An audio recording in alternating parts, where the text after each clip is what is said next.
Welcome to How to Be a Humane Leader Without Losing Your Job. We're here to chat about humane leadership in a way that's real and relatable, tackling work-life challenges and offering practical advice to navigate tough decisions. Whether you're leading a team or navigating your own career, we've got you covered. I'm Chris Olerking, a Fortune 100 IT leader, and with me is Roberto Torres, a startup engineering leader. We'll dive into real-world stuff, share experiences, and offer guidance on leading with compassion while keeping your career on track. Today, we'll discuss how humane leaders communicate versus others. Roberto, we communicate together all the time very humanely, don't we? Yes, we are. Yes, we are. Hey, well, good morning. Good morning to you. And that is a key part of being a humane leader is just, hey, good morning, good to see you. Glad you're able to get together with me today. Have a little compassion, right? Oh, more than compassion, it's also respect. Respect for your team and with your team. So a good morning doesn't hurt anyone, but it brings it brings the beginning of a communication with the team during the day. Absolutely, absolutely. And I think one of the things that we've talked about in the past as humane leaders is, sometimes some of the best lessons in how you want to be a humane leader is by observation of leaders that aren't being particularly humane. And so for me, some of my kind of like key things that I try to do with my leadership style of communicating as a humane leader was always be truthful, right? I was big on the truth. And as you move up in the ranks and you are more senior, you may have secrets, right? You cannot disclose, but you don't lie about them. So for me, one of the big foundations of being a humane leader in communication is truthful communication. Do not lie. And if there's something you can't tell your team, just be honest. Look, I can't discuss that. That's confidential at this time. That's truthful, right? They're asking you about something that's going on with the company. At this time, your leadership has engaged you and you may know things that they don't know, but you are not allowed to tell them yet. Well, don't lie and make something up. Oh no, that big meeting coming up, it's about a company picnic. And then you show up and it's about layoffs.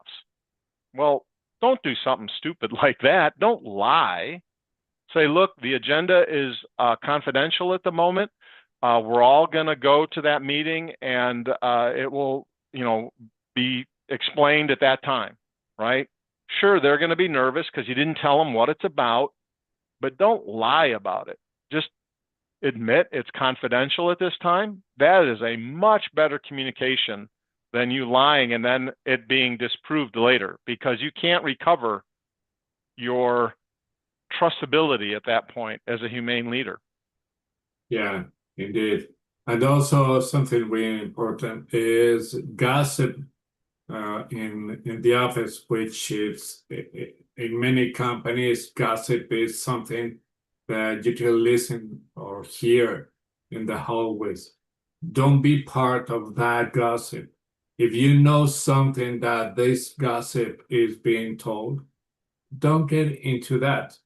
Don't say, I know, I know that a department is going to be cut. Well, you get your mouth shut. The thing is communication. It is one of the biggest tools a humane leader, has. It is a cornerstone of what we are and what we do. We have to use it wisely. We don't have to abuse it. We have to know when to convey the message, how to convey the message, and what not to do.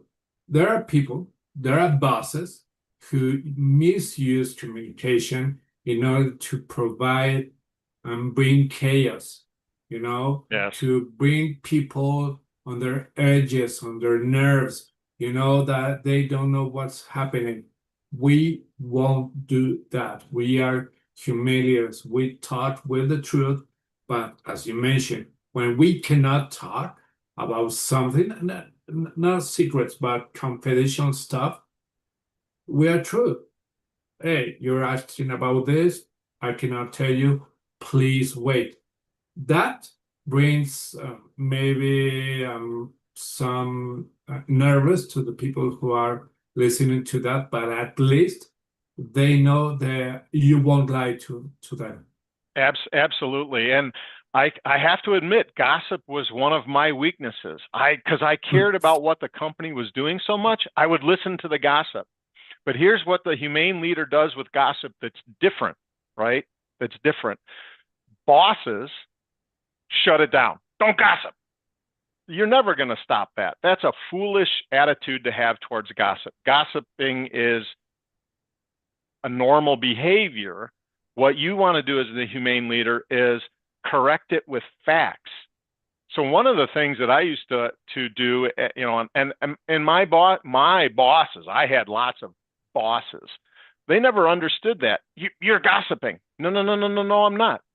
I am participating in that and correcting it with facts that are publicly available. And so one of the interesting things was, as a publicly traded company, there were financial releases, there are press notices, there are things that get published. And what would happen is gossip would get some of those facts and twist them. And that became gossip. And what I would do is participate in those discussions and say, no, you're incorrect.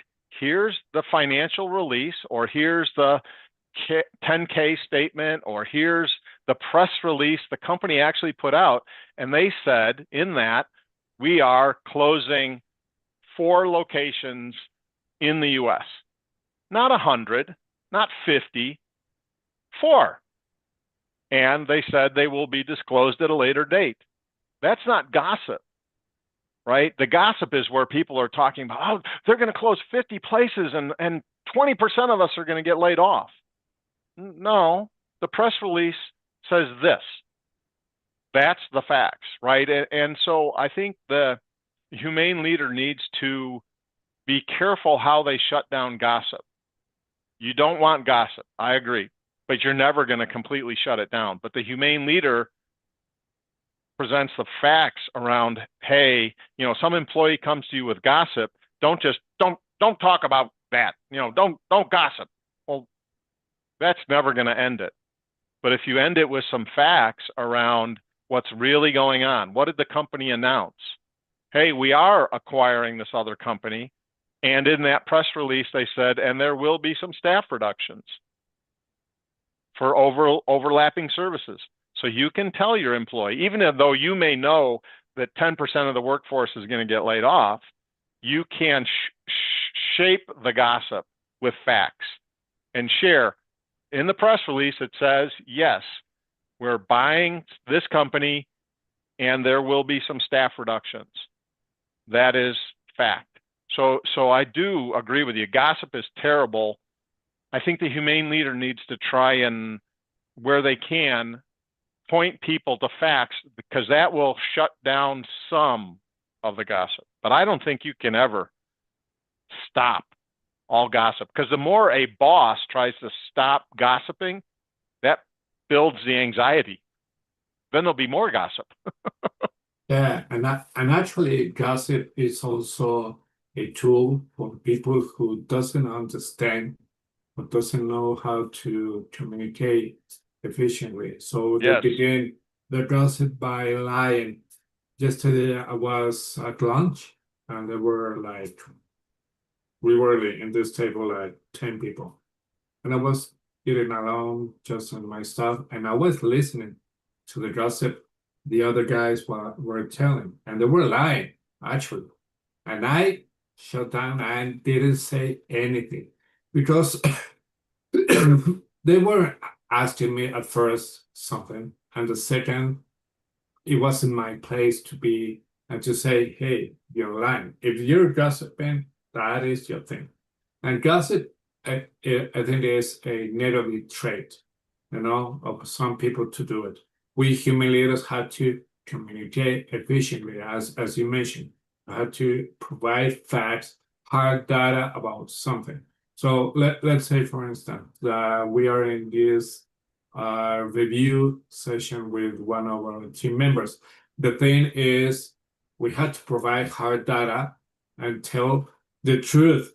And there is one thing about telling the truth. It has to be either blunt, which many people will feel in their state, oh my God, this guy is treating me bad, or not ease down, but at least say, hey, Pedro, I have seen that your performance has lowered down for the last couple of weeks. And when you talk in a one-on-one, but at the same level, and not putting out, not being mad, not patronizing, people react well to that communication. So a humiliator has to communicate, yes, efficiently, but maintain the bar, the same level of the bar towards your team member, right? Yes, and you mentioned one of the key things is facts, right? And I always like to make them facts that are measurable, right? Mm. Are the best kind. You can't always have those, depending on what it is. Maybe we're coaching for behavioral issues, and sometimes those are harder to measure per se. But wherever we can, if we can have hard data that is a fact that's not disputable, so many measures of things finished, et cetera, those kinds of communications with our employees, our team members, our peers are much more effective. You're absolutely right. Those kinds of facts, you can very honestly display them, and that you can have a discussion about them, but you can't really argue them, right? And I always, you have to argue at work, I guess, some, but the more you can have facts to rely on that are irrefutable, meaning you can't debate those, they are what they are, then your communication starts from this good foundation. And then if you have to talk to some softer things around behavior, it's just easier because you're starting with this foundation of facts. Yes. Also, one thing you mentioned something when it's measurable, but let me tell you when it isn't, and it's something important. Let's say when we began this episode, we said to us, good morning, because that is a good trait in everything. I have seen people, some team members of other departments, arrive to the office and begin working and doesn't say a word. Those kind of traits are something that it shouldn't be. And it cannot be measured among the team cohesion, of the team. But when you say to a team member, hey, it's important for you to say good morning, and maybe when you leave, hey, have a great day, rest, see you tomorrow, see you the next day we come to the office. That is something that it is so powerful that makes the rest of the team good because it excuse me, it doesn't matter which level you are, which position you are, but if you say good morning or good afternoon, you say goodbye or hello, that is something that lets you communicate with the other team, with the team members strongly. That is something good, actually. Absolutely. And we've kind of talked about how our teams are teams. They're not family members, Yeah. right? Right. But your point to communicating to them is part of that behavior as a coach to improve our team's cohesiveness. So, as many times we said before in other episodes, we're not a family, but we are a team. And us as humane leaders are coaching, and we're trying to coach behaviors. We're trying to coach delivering on metrics. And that kind of coaching, like, hey, take a little time and just say hi or goodbye. It doesn't have, you don't have to dwell into my family life. Like, how's your mother-in-law doing? Did her, did her illness get better? All right, maybe that's not your personality. I'm not asking for a complete personality change, but I'm coaching you to help us build a stronger team cohesiveness by just taking a few seconds to say hi and say, hey, I'm heading to lunch. I've got errands to run, so I can't go with everybody today. That's all I got to do. I mean, believe it or not, you may not believe this. I'm a huge introvert. And for a major part of my career, I was that heads down, do nothing, didn't socialize much because I was so focused on getting the hard completions done. And so it takes some coaching sometimes to get the introvert on the team to open up and be sociable with the team. So coach gently with those people, but coach them to show them that it's building the team strength. And we need every team player to cooperate and have that kind of sense of team. Wow.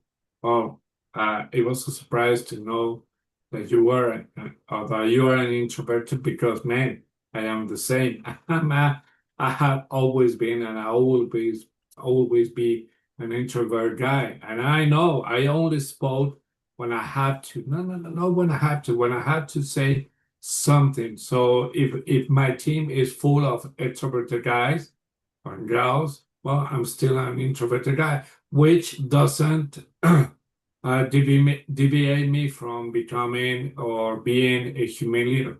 I'll be a humane leader, which I will bring results and I will protect the team and I will treat them as humans. That's what we are. So I understand perfectly. And one thing that is, I think is really important with communication and being a cornerstone is understanding how to communicate with each team member, because we are so different. And I have spoken before, but it's important. I'm a visual guy. Let's say that a team member says, "Hey, Roberto, I want to discuss this problem that we have, this architecture stuff." Okay, show me visually. Show me something that I could see to understand. If you only say something to me without showing me something, I will lose it. I will forget, and I won't say. I would say that I fully comprehend. So we had to understand if people are visually, if people are auditive, if people are kinesthetic, and use those tools to better convey a message, to better communicate with them. And that is something that people might not know, or people will give for granted. Oh, my words are just necessary. And this guy will have to understand it. Wrong. Then you have to communicate efficiently using the best way for the team member to learn. Absolutely. And the one other point, just as I'm kind of thinking about learning from some of my not so good leadership that was above me before, is don't yell or swear at your team. I don't care how mad you are. I don't care how big the deadline was that you screwed up. I don't care how expensive it is. I don't care if you're going to lose your job over it. Don't ever scream and yell at your team. The effectiveness of the communication may be extreme in that one moment. But I'll tell you, I've had my confidence in other leaders completely destroyed and lost forever because of how they yelled, screamed, and lost their temper. And Yeah. and it takes a leader that you think, wow, maybe I can learn something from this leader, to just closing your mind to them saying, I am never ever going to understand this person, and I just won't ever trust them, etc. So do your best that if you're very tense, let's say your bad boss above you did scream, yell, swear at you about the project going bad, when you go to meet with your team, maybe you got to take some time to decompress and get your calmness back to tell them, look, leadership's very disappointed in what we did. We've got to do everything we can to resolve it. Here's the facts that they brought up. You can be stern with them, right? This was a complete failure. You know, we've let the company down, but you don't lose your temper and you don't start swearing at them. It's just you can't recover from that. And even if you apologize later, hey team, I'm really sorry. I was under a lot of stress and I shouldn't have said things. They've already made a decision about you that will probably last a lifetime. Yeah, indeed. One thing is, I always treat people with respect, and I trust they will treat me with respect also. So if I have a boss, because I have plenty of bosses who have screamed to me, and I said, should I feel bad about it? Should I do something? Okay, those people are who they are. I won't I will feel bad actually, but I won't be the same to my team. No, that's why we are different. People think that if they stream us, we have to stream our team. No, no, no, that's a total mistake. I won't do that. And I totally concur with you. When someone streams at me and they later apologize, it doesn't matter. Man, just stream at me. We're professional with others. You don't have to talk to me like that. If you're mad, go walk for a mile, come back and tell me what's going on. But don't try to scream to me. It's not Absolutely. good. It's one of those lessons that, like I've said before, look around your workplace and observe. Observe the other leaders, your peers, even junior leaders that you may observe behaviors and techniques that are really effective, and you say, wow, I want to be more like that. That's what a humane leader does. They observe these kind of communications and they keep kind of that mental list, maybe a real list. I never kept a real list, but I keep a mental list of which leaders did I respect? How did they communicate? What did they do? What were some of their behavioral things that I observed? Did they take time when they saw somebody in the elevator and would just chat with them for that 30-second ride on the elevator versus some leaders, they would just look at their iPhone the whole time. Nope, not going to acknowledge anybody in the elevator because I'm a busy, important guy. Yeah, all right, well, then I'm not going to make time a day for you later either. So emulate what you see as a positive behavior, and where you see negative things, do your best to make sure you're not doing the same. Good. Just to close this, let me tell you something that I read too many years ago about Southwest Airlines. There was this lobby in there with this assistant, and it came a pilot, a widely recognized pilot from American Airlines, and he began screaming at this lady. I don't know what was the problem with it, but he began screaming to that. Suddenly, I don't know, it was a CEO, the founder, or someone came and said, "Hey, we don't like this kind of stuff during our culture. You might be widely known, and we thought that you could be part of our airline, but you're not a cultural fit. So please leave." It is also a part communication. It is a strong pillar of our culture of our company. So also recognize that. If you see that in that culture, there is no one who will stream, you're at a good place.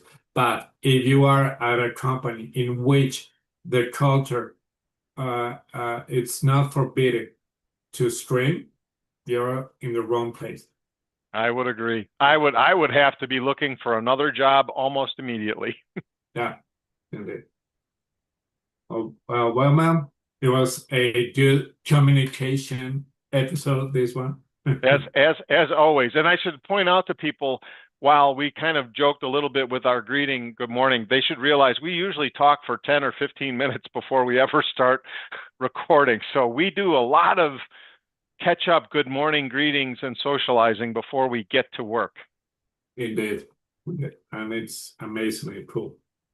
Very good. Well, All right. We'll well, talk to you next week, eh? yes, sir. Okay. Bye-bye.